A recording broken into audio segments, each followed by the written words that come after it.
Diretrizes e Doutores, ele foi escrito por Magali Angel e ele vai falar justamente sobre o papel do médico e a prostituição no Rio de Janeiro do século XIX.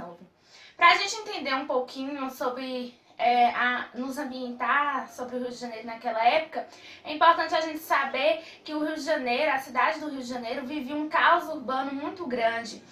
As ruas eram muito sujas, não tinha saneamento básico e tinha muito mau cheiro nas ruas. Então isso ajudava a proliferação de muitas doenças. Então surge aí o médico com um papel social muito forte, e principalmente o de higienizador e de colocar ordem nesse caos urbano daquela época. A prostituição surge também como uma doença na qual deve ser trabalhada. Por isso, em 1940, os médicos publicam artigos falando sobre a prostituição e, a princípio, eles sofrem muito por conta da igreja, que tem todo esse pudor de se falar sobre prostituição.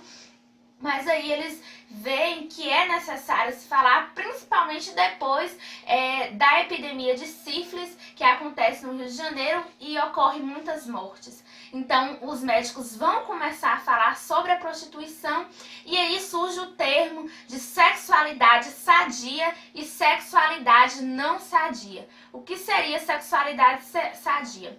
Seria a sexualidade com fim somente para a procriação, totalmente distante do prazer e que a gente tem como exemplo a família tradicional, né? Esse sexo deveria ser comedido, não deveria ser extrapolado.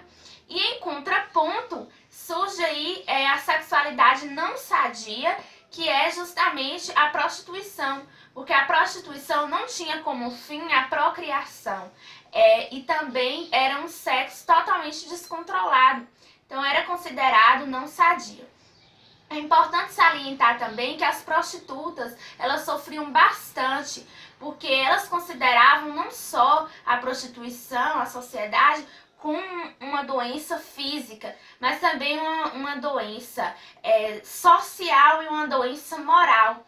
Essas prostitutas, elas eram rebaixadas ao nível mais baixo possível, eram consideradas como doentes, como pecadoras, como pessoas que infringiam as leis e iam contra a sociedade, porque elas destruíam famílias inteiras e acabava passando doenças para pessoas inocentes. Então essas prostitutas sofriam bastante preconceito.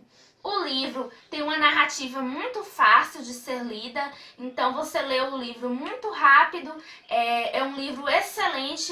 Magali, ela faz suas bases também, seus estudos com base nos estudos de Foucault, então eu recomendo para todos, meretrizes e doutores.